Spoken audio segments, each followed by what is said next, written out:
Kalau menurut saya itu Bang, bagaimana kita bisa merubah diri kita dulu gitu, baru kita bisa merubah masyarakat, baru kita bisa merubah sekitar. Dari awal kita datang, terus menyampaikan kesenian, orasi, terus segala macam itu bisa lah gitu kan.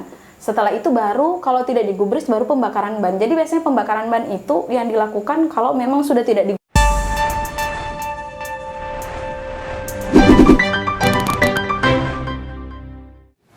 Selamat datang di podcast Ruang Bicara, tempatnya berbicara berbagai hal yang sifatnya edukatif dan inspiratif. Teman-teman, kali ini kita kedatangan perempuan yang cantik, dia juga cerdas dan dia juga berkarakter dan punya prinsip yang kuat. Dia Ketua PMI Kabupaten Kutai Timur, namanya Saijah. Apa kabar Saijah? Baik, alhamdulillah. Baik, tentu kalau sudah baik, kita harapannya pertanyaan dan penyampaian informasi yang diberikan ke kita dan jawabannya tentu memiliki input dan pengetahuan yang luar biasa. Tapi kali ini kita akan berbicara seputaran organisasi. Pertanyaan pertama dan pembuka, Saijah, penting nggak organisasi? Sangat penting. Sangat penting. Nah, kalau dia sangat penting, seberapa penting itu organisasi itu, Saijah? Silakan. Kalau seberapa penting, sangat penting gitu. Cuman kenapa sih harus berorganisasi? Ya, gitu itu kan? dia. Kenapa harus berorganisasi? Karena ilmu yang kita dapat kalau di lingkup mahasiswa, ilmu yang kita dapat di kampus sama di organisasi itu berbeda gitu. Karena banyaklah istilah kalau di kampus kita cuma dapat 20%, 80%-nya di kampus, di organisasi kita dapat 80% gitu, 20% saja yang kita dapat di kampus, karena ilmu yang di organisasi itu banyak banget yang kita dapat dari public speaking, dari relasi, administrasi, manajemen waktu, manajemen diri, keorganisasian, semuanya itu dapatnya cuma di organisasi. Oke, kita paham bahwa fakta yang terjadi hari ini kan ada sebagian mahasiswa yang tidak juga ikut berorganisasi dan ada juga mahasiswa yang berorganisasi. Menurut Saijah, kenapa itu mahasiswa dia tidak mau berorganisasi? Kira-kira seperti apa itu menurut Saijah ini? Mungkin berbagai faktor sih penyebab orang tidak berorganisasi itu. Pertama mungkin karena ruang lingkungannya itu tidak mensupport dia untuk berorganisasi, misal orang tua gitu atau saudara yang tidak mensupport, karena kebanyakan kan biasanya ada yang tinggal sama saudara. Terus yang kedua mungkin memang orangnya mager gitu. Mager, malas gerak ini, oke. Malas berinteraksi, introvert apa segala macam. Jadi emang nggak mau berorganisasi. Terus yang ketiga nggak punya jiwa keorganisasian sebelumnya gitu, tidak punya. Jadi merasa kayak untuk keluar dari zona nyaman berorganisasi ini mungkin berat gitu. Terus yang keempat mungkin dia tidak merasa ada sesuatu yang menarik di organisasi sehingga dia tidak tertarik gitu. Itu mungkin faktor penyebab orang tidak mau berorganisasi. Oke, penyebab orang tidak mau berorganisasi seperti penyampaian Saijah.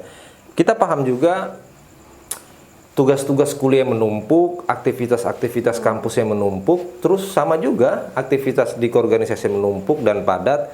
Kan untuk menyeimbangkan waktu tentu ada trik-triknya dan terus perlu ada manajemen juga. Nah, Saijah melihatnya seperti apa untuk supaya satu dan lain halnya tidak saling tertinggal. Dia berjalan beriring, kampus jalan juga dengan kegiatannya maupun di organisasi. Nah, seperti apa tanggapan Saijah itu?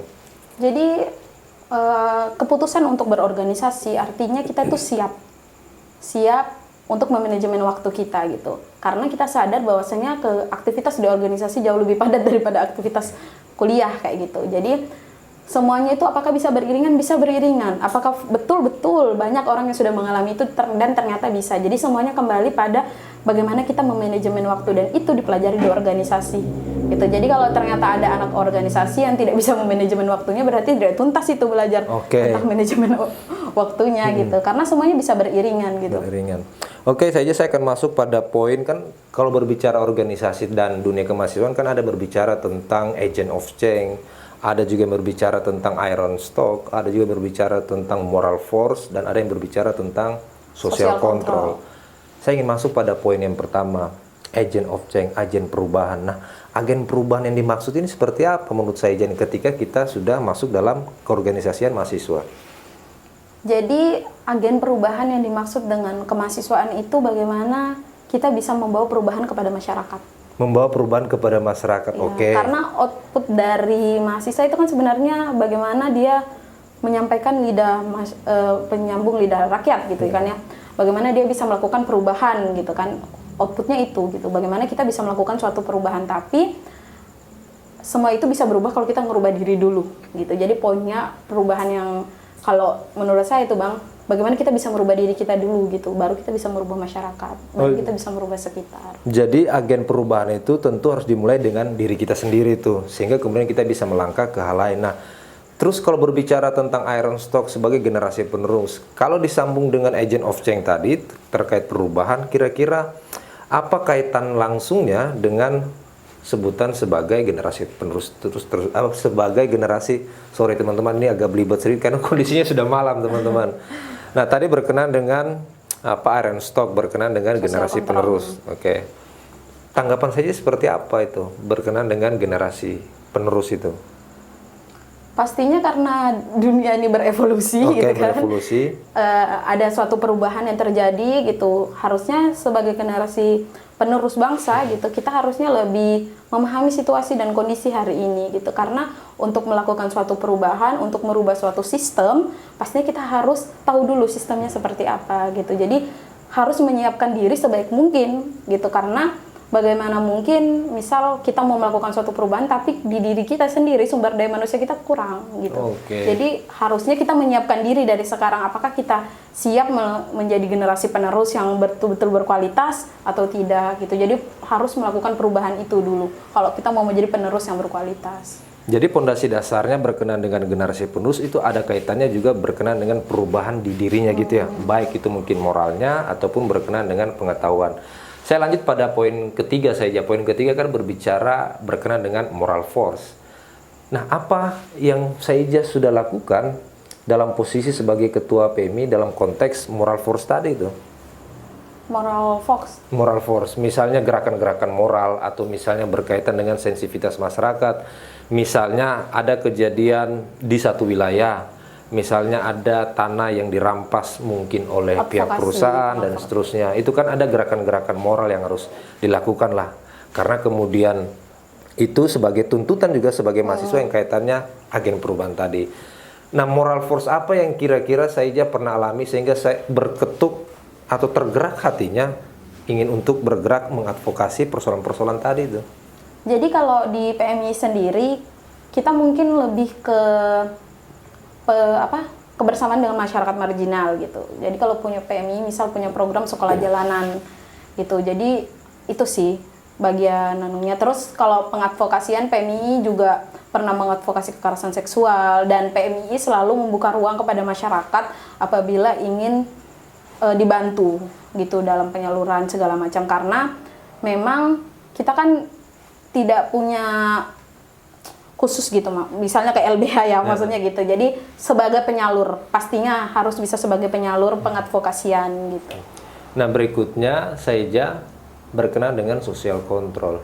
Nah, tentu kita paham bahwa mahasiswa ketika melakukan sosial kontrol mungkin demonstrasi atau mungkin hal-hal yang dilakukan yang berkenaan dengan sosial kontrol. Untuk saat sekarang ini, apa yang sudah Saija lakukan dalam konteks sebagai ketua PMI berkenaan dengan sosial kontrol tadi itu? Seperti apa tanggapan Saija? Jadi kalau sosial kontrol itu kan memang tugasnya mahasiswa untuk mengkontrol kebijakan-kebijakan hari ini. Karena masyarakat kan tidak fokus pada itu gitu, karena punya urusan pribadi segala macam. Jadi memang tugasnya mahasiswa untuk jadi agen of social control tadi gitu kan.